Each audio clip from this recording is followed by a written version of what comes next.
Ketika kita punya masalah, kalau bukan karena kesalahan diri sendiri, yang kedua bisa jadi pencobaan dari si iblis.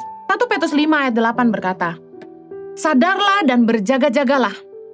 Lawanmu si iblis berjalan keliling sama seperti singa yang mengaum-ngaum dan mencari orang yang dapat ditelannya."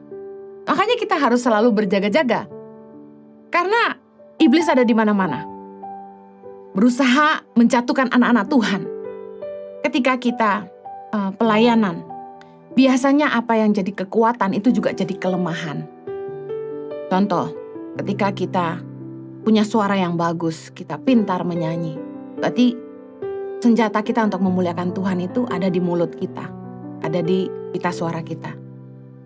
Jangan sampai kita tidak jaga hati kita, tidak jaga lidah kita, karena itu yang dipakai oleh Tuhan untuk memuliakan Dia. Tapi iblis juga akan membuat kita dibisiki dengan kata-kata yang negatif di kepala kita.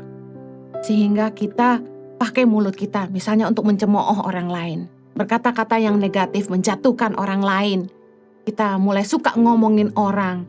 Kita jadi orang yang mulutnya ember, gak bisa dipercaya. Iblis akan masukkan hal-hal yang negatif lewat bisikan-bisikan di kepala kita. Kita bisa diberi asumsi-asumsi negatif yang belum tentu orang itu berpikir begitu. Sadarlah bahwa iblis itu selalu ingin menjatuhkan anak-anak Tuhan, makanya kita harus berjaga-jaga. Kita belajar dari Yesus bagaimana ketika Yesus dicobai oleh iblis di padang gurun, Yesus selalu menjawab dengan kebenaran firman Tuhan. Jadi bagaimana ketika kita mendapat intimidasi dari iblis, kamu orang berdosa, kamu gak layak, kamu sudah hidup dalam kenajisan dan sebagainya.